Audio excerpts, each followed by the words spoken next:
Welcome to our program today, the Unconquered Florida Seminoles. I'm Becky, and I'm a librarian with Hillsborough County. I'm here today with our program presenter, Jim, and he is with us from the Tampa Bay History Center. This time, I'm going to hand things over to Jim and let him get started with his presentation.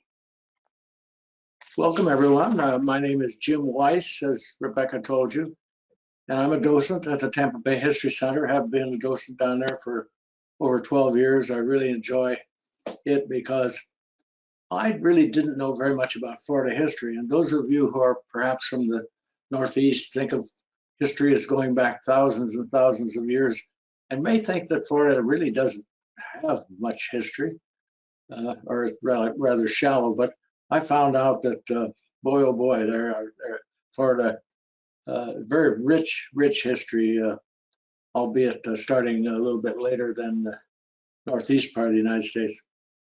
We're going to talk about one part of that today with the Florida Seminole Indians. I'm sure some of you here know a Seminole. I'll bet you do. Well, how about a person who graduated from Florida State? Yeah, they like to be referred to as Seminoles, obviously. And I'm going to tell you why Florida State is so proud to be associated with the Seminole Indians. You know, lots and lots of sports franchises and colleges have, in the past several years, run into problems with their relationship and depiction of their logos, in some cases involving Indians or Native Americans, perhaps they ought to be called. And that conflict never occurred with Florida State, and it never will, I don't think. And I'm going to tell you why. Well, perhaps you'll recognize why as we go through this. Sometimes when I'm doing this presentation in person, I have a wicker basket, and I show this Seminole woven basket, show it to the audience, and I tell them that this is a basket that was woven by a Florida State football player in his senior year during his basket weaving 401 class.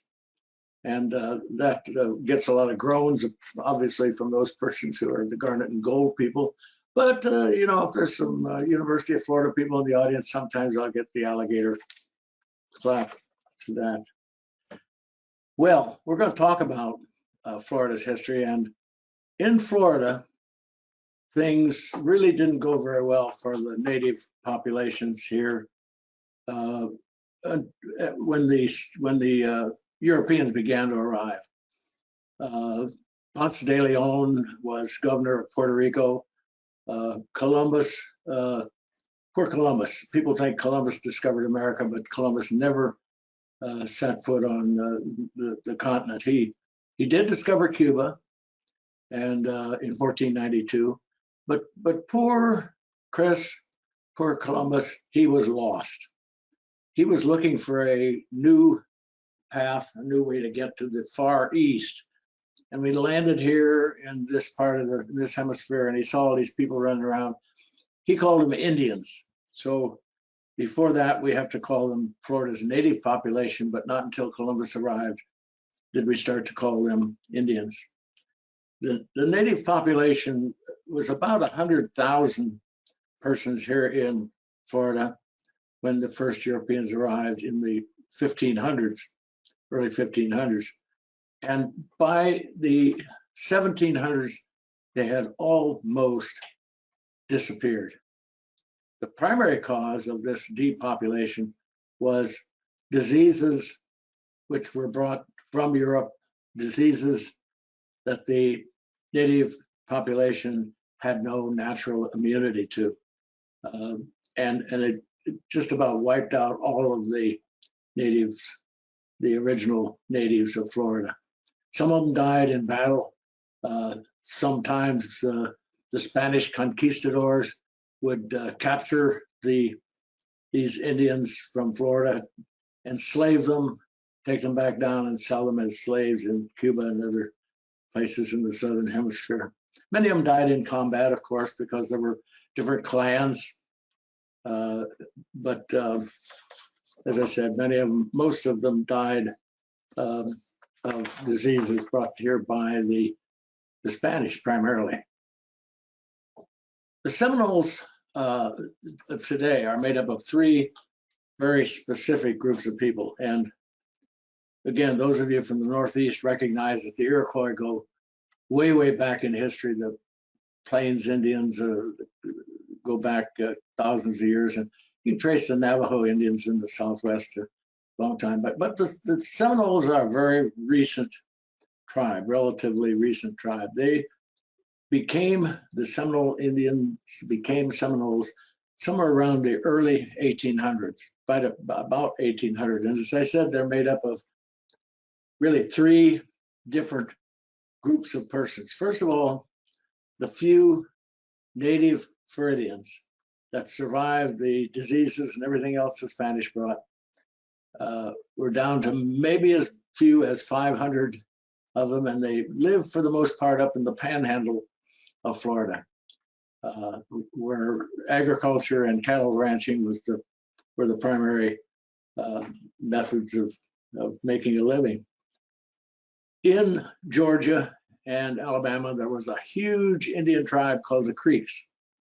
They had had a civil war among themselves, and so they had actually divided into what were called the Upper Creeks, living in the northern parts of those two states, and the Lower Creeks living down around the border of Florida.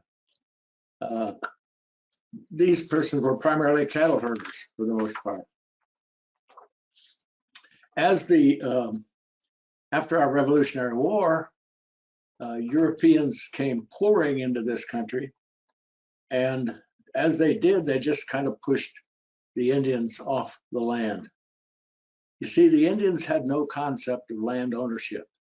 They felt like the land, like the air we breathe, like the oceans, belonged to everyone. You live on it, you take care of it, it supports you, but you do not own the land per se. But in Europe, the feeling was that the more land you owned, the richer you were.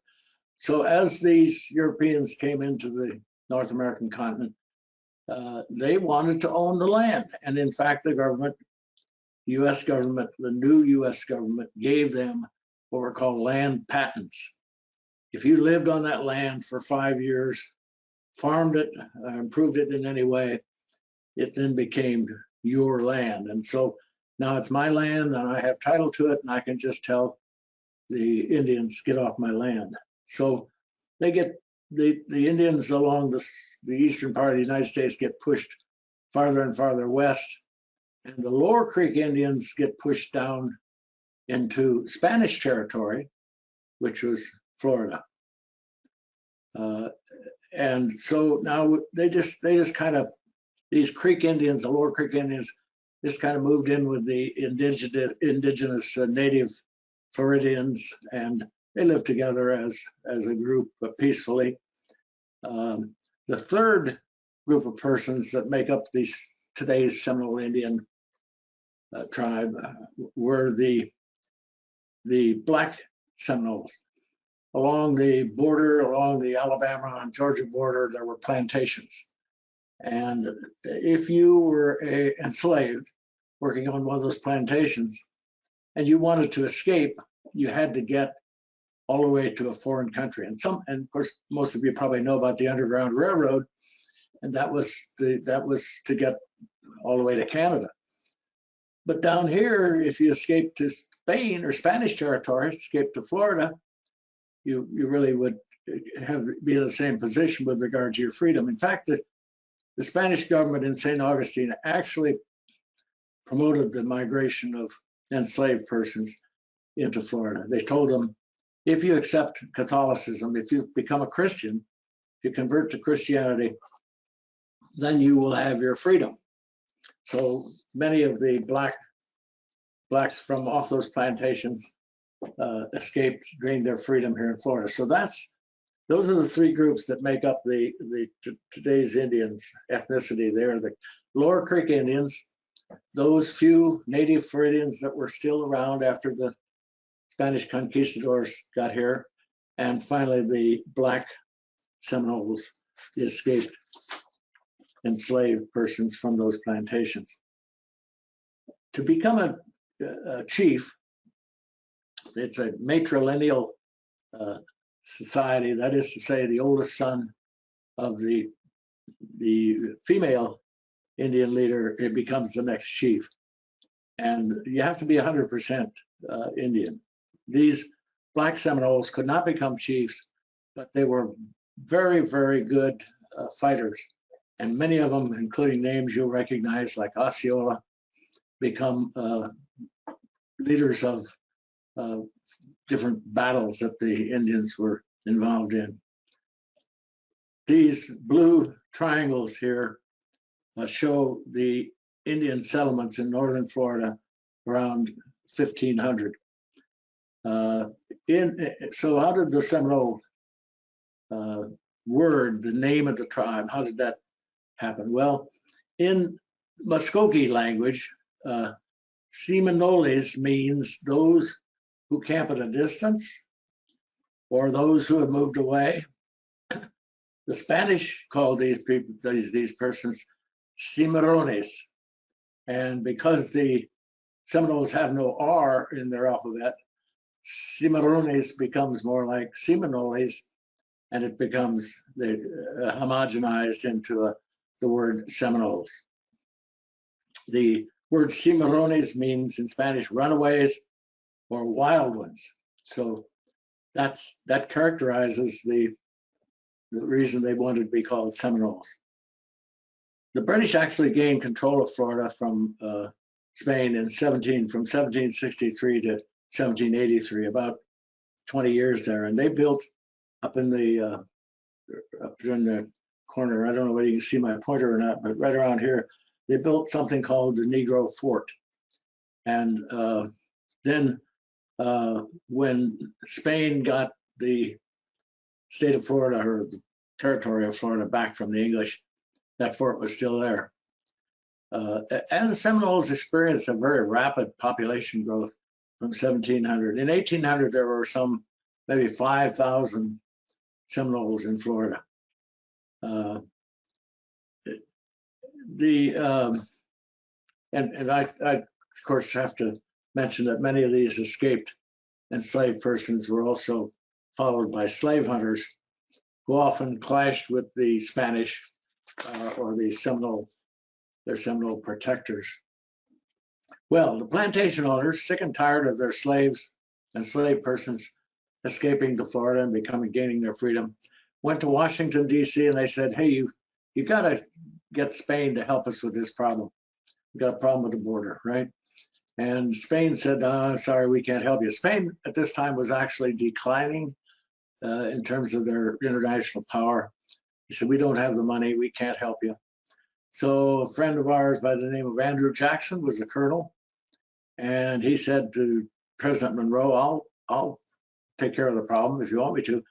Monroe didn't actually say go to it or sanction it, but Jackson just decided he would do it. He crashed across the border with 4,800 soldiers,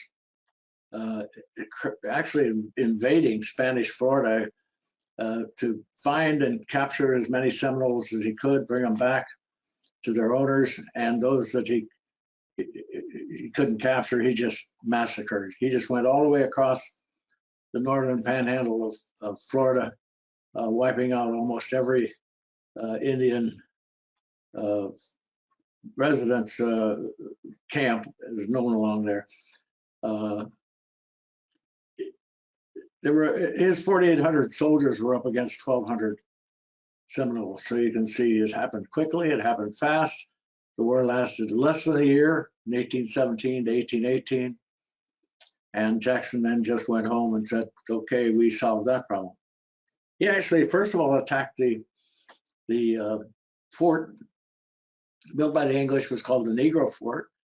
One of his shells hit the powder magazine inside the Negro Fort, and it just blew it to smithereens. And that was the start of this first Seminole War. The first Seminole War, because it was about escaped slaves for the most part, is sometimes called the Negro War. So after that, forts were established in the 1820s, 1830s, all over Florida. They were built to encourage white men to move into Florida and take up residency here. They would protect you against the Seminole Indians. A number of forts were built. The one here in Tampa area was called Fort Brooke. Fort Brooke was located at the mouth of the Hillsborough River. It is about where the convention center is today in downtown Tampa. It's built in 1824. And in fact, a number of forts all over the state were built to encourage white settlers to migrate to Florida. Some of them you know are Fort Myers, Fort Lauderdale, and so forth. A series of treaties with the Seminole Indians were struck, and most of them didn't last very long. Finally, we said, okay, we will give you this great big piece of land in inland Florida, not along the coast, but all up and down almost the entire center of what is today's state. And if you go live on that land, we will protect you. We'll give you money to move. We'll give you food. So lots and lots of Indians, Seminoles decided to do that, moved on to this huge protected piece of land. But the Florida's primary occupation was cattle ranching at the time, and cattle were free grazing. Even the Indians had cattle which were free grazing. And it wasn't long before little battles broke out between the white man and the Indians, because the cattle would roam onto the Indian territory. The Indians would butcher it, eat him, and then, of course, you have a little scuffle. And lots of times the Indian cattle would drift off the reservation, and you had to go get him, and you'd run into white settlers, and of course, then again, you'd have these little mix-ups every once in a while. In 1835, 108 soldiers from Fort Brooke here in Tampa were marching up to Fort King to resupply that fort. Fort King is near Ocala, and along the way, and it was a rainy day, the 108 soldiers had that shoulder-like thing thrown over their rifles to keep them dry. In fact, the rifles were carried upside down in a lot of cases. So they're marching along 2 by 2, and all of a sudden, somewhere between here, somewhere around what is today Dade City, up out of the tall grass, Indians popped and massacred most of the soldiers in their tracks. All but 3 of the soldiers perished on the spot. I think Major Dade was one of the first ones shot, and 2 of them, one of the 3 who did survive, made it all the way back to Fort Brooke and told about this massacre. It used to be called a massacre, now it's called Dade Battle. And that really kicked off what was called the Second Seminole War. The Second Seminole War is the longest, bloodiest, and costliest Indian war fought anywhere in the United States. So you can see it lasted about 7 years. So what are we going to do about all this? Well, Jackson is now president of the United States, and he's got a solution. We'll take all these Indians along the East Coast, and we will relocate them way out west under what was called the Indian Territory. He got passed through Congress, the Indian Relocation Act. You probably have heard of the Trail of Tears, and that is Indians marching, walking all the way to Oklahoma. Some of them were elderly, some of them were sickly. Many of them died along the way, and that's why it's called the Trail of Tears. Down here, we decided we were going to round them all up, put them on a boat, send the boat over to New Orleans. Then they would go up the Mississippi River to what is now Oklahoma, or at that time was called Indian Territory. And so Fort Brooke was selected as the main embarkation point if we can catch all these Indians, if we can capture them all. And it too was a very nasty journey. They were jam-packed into these ships. Took a long time to sail over to New Orleans. And then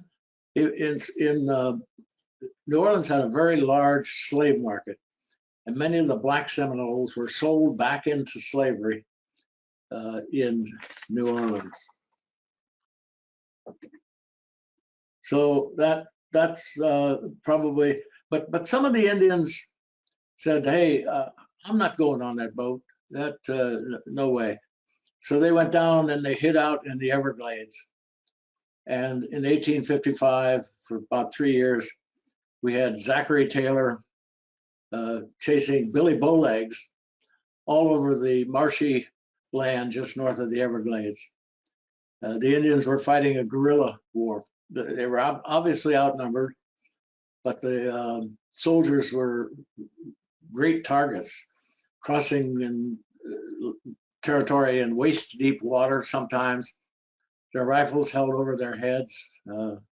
Their woolen uniforms were hot, sweaty, sticky. Strange things down here like snakes and insects that were just terrible. But so the Indians would, under Billy Bowlegs, would pop up out of the weeds, start a battle with and win most of the battles, and then disappear back into the Everglades. And in fact, some of these tactics are studied today at West Point. As a result of relocating Seminole Indians to Indian Territory out west, there is a recognized Seminole Indian tribe of Oklahoma, as well as the federally recognized Florida Seminoles, but they don't like each other very much. They don't associate with each other very much because the Florida Seminoles kind of feel like the Oklahoma Seminoles were traitors. They gave up. They quit. Finally, in 1858, more and more, of course, all this time, more and more soldiers keep coming, and it becomes a war of attrition. Fewer and fewer Seminole men are still alive, but there's so few that Zachary Taylor goes back to Washington, D.C., and he says, look, we are never going to get all of them. So let's just say we won. And he did. And of course, he's elected president later on. But they just decided that we won that war. The Indians, for the most part, then after that, that's up to 1858. And now all of a sudden we become, as a country, more interested in Civil War kinds of things, politics, which started in 1861, as most of you know. And when Billy Bowlegs relocated, in 1858, I should say, there were about 200 Seminoles remaining in Florida, down there in the Everglades. These are the people who had survived in the southernmost part of the state. They were in small villages all around the Everglades. Here you see a picture of a family. Looks like they're dressing out a manatee, getting ready to eat. They traveled between the islands in dugout canoes. A dugout canoe is nothing more than a hollowed out log. How do you make a dugout? Well, you take the log, you start a little fire on top of the log. When it goes out, you sweep away the ashes, you start another fire. And you keep doing that using wet grass or mud at the base of the fire so you don't burn a hole right straight through the log, until ultimately you get something that looks like a dugout log, and that's the dugout canoe. This is an excellent mode of transportation because it skims over the top of the grass. The water line is right there. It's very shallow, kind of boat, and so it can skim very quickly across the top of the grass.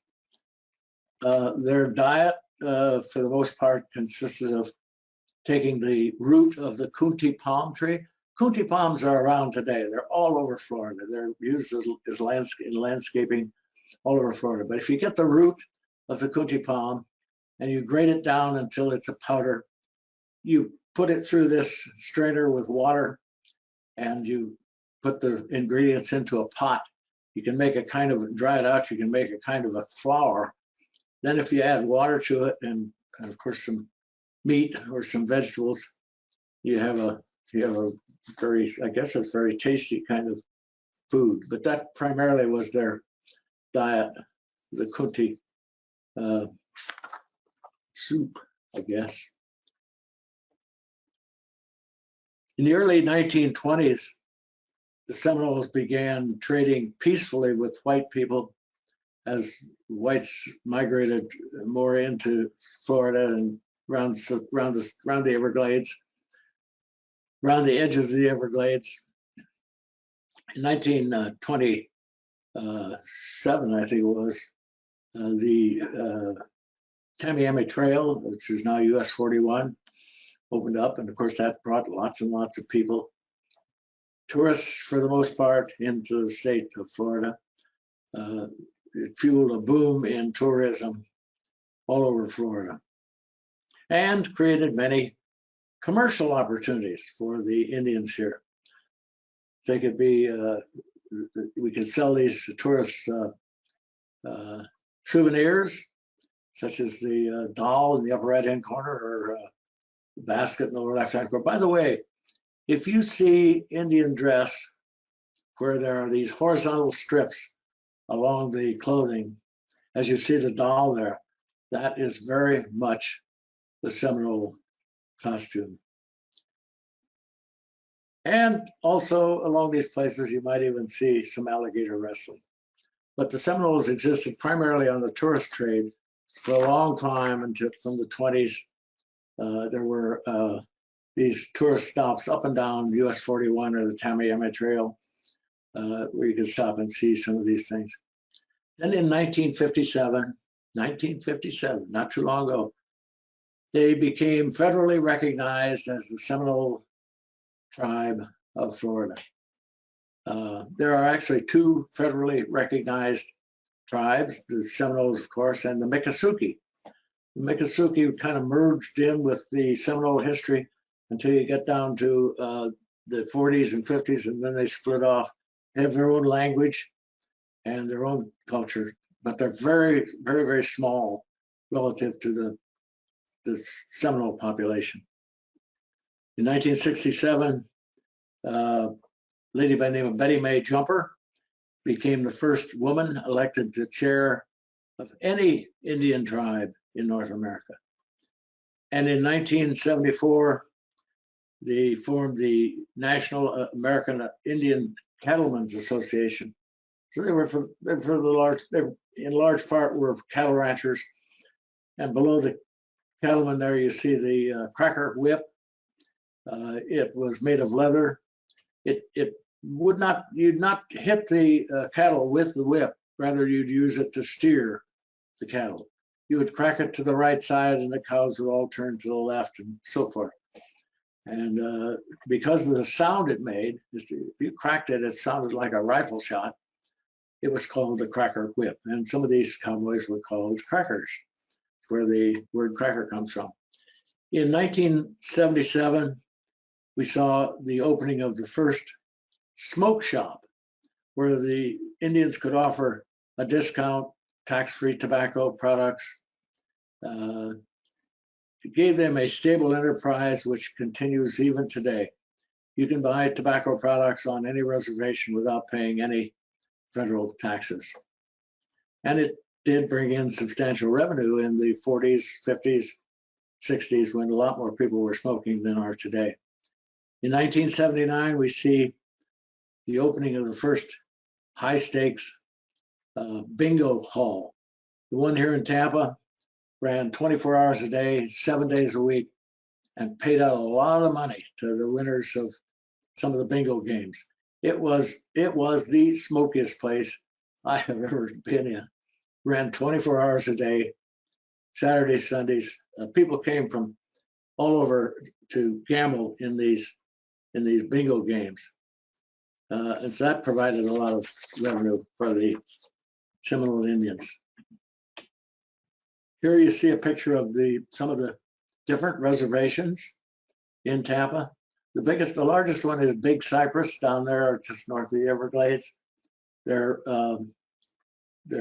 headquarters are in the Big Cypress and Hollywood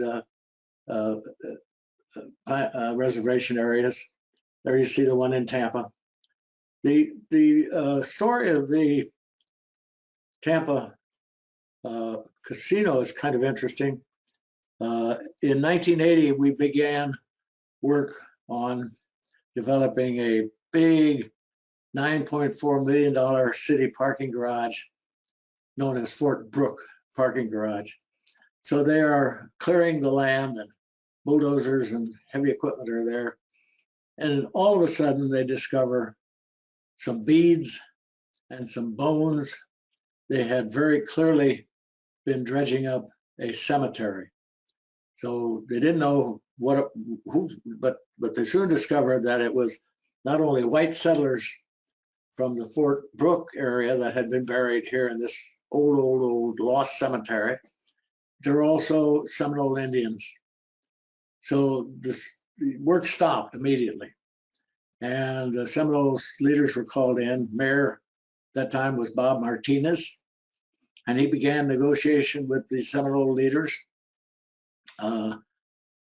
what to do with this sacred burial ground. And I can just see the pressure that Martinez was under, because these guys in heavy equipment are sitting there on their machines, not operating, but getting paid lots and lots of money. And we're falling farther and farther behind on the construction of Fort Brooke Garage. So the Indian leader said, okay, I'll tell you what, you give us a small piece of land somewhere, and we want to own it, because we don't want people coming through another 100 years from now and tearing it up. So we want to own it, and we'll disinter some of these graves, some of these Indian bones, and we'll rebury them out there on our own piece of land. And you guys can then go ahead and finish your construction of the garage. Well, the land we decided to give them is located on I-4 and Orient Road. And those of you who are native to Tampa or have gone on I-4 will recognize that as the location of the present day Seminole Indian casino.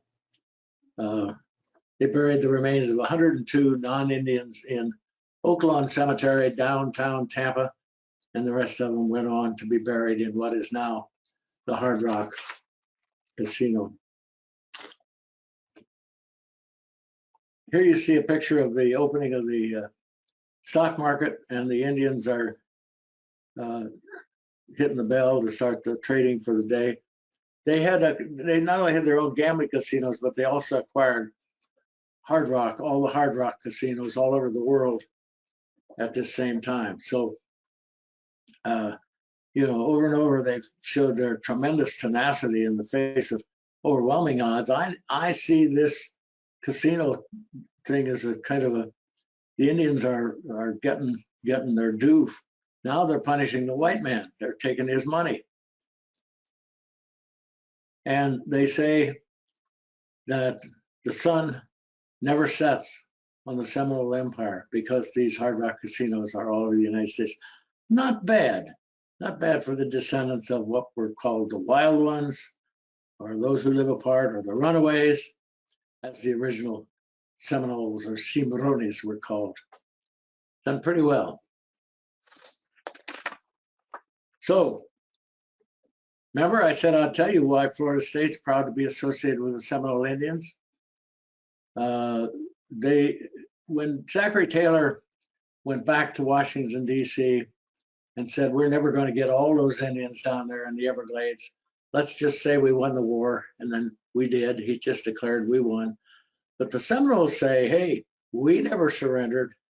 We still consider ourselves to be the unconquered Seminoles.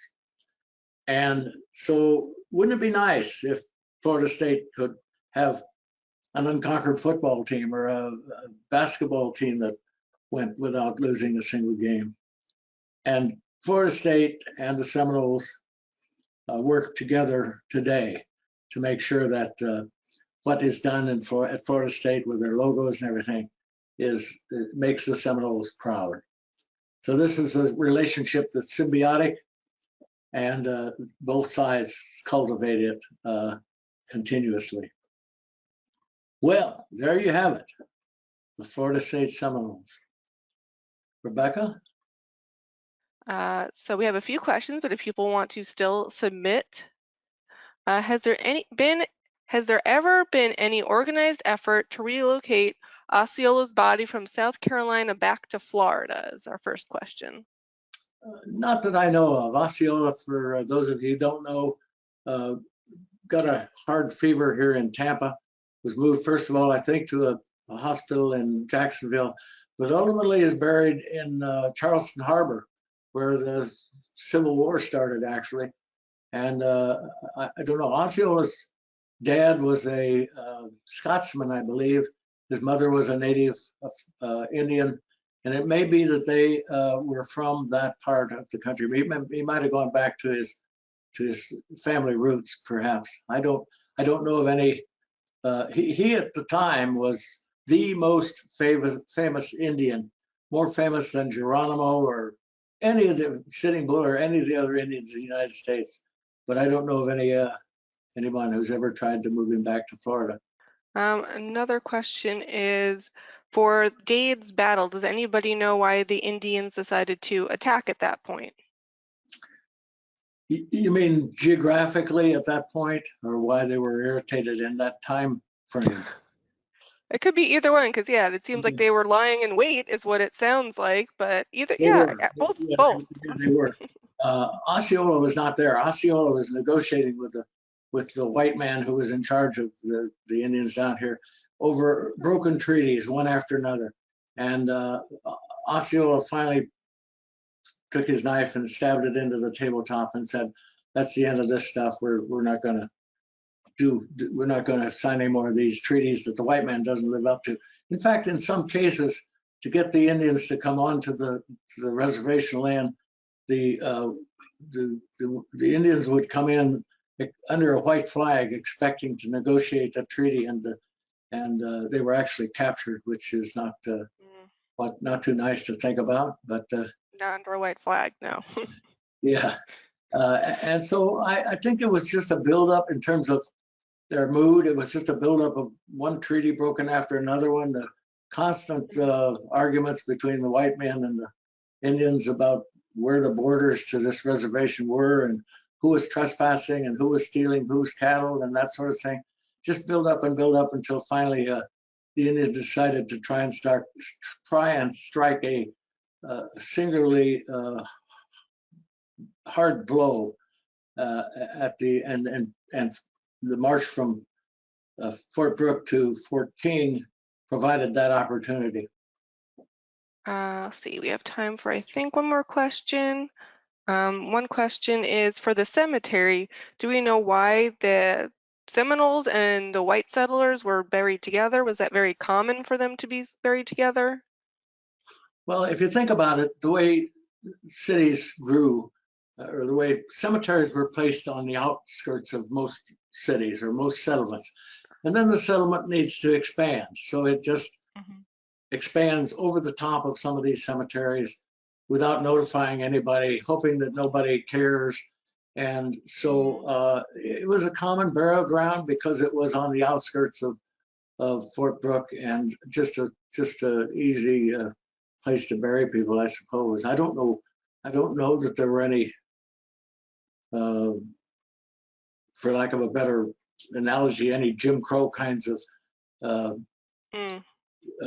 restrictions about Indians and white people being buried together. Okay, sure. All right, so that's actually it for questions. So let's see. Next, we have a few ways to continue the experience here. We have some ebooks. We have, first up is Seminole Voices by Julian M. Pleasance and Harry A. Kersey Jr. And this focuses on modern day members of the Seminole Nation as they talk about their lives. So that's from 1970 to 2000, as it says there on the cover. And we also have a book, A Man Called Horse by Glennette Tilley Turner, and it's the true story of John Horse, who held Black Seminoles through the Underground Railroad, which is something you mentioned a little bit. You touched upon that. Yeah, he was bilingual. He spoke English, and he did a lot of translating on some of the communications between the white man and the interesting guy. Very interesting story. That John sounds good. I might have to pick that up. All right. Yeah, thank you.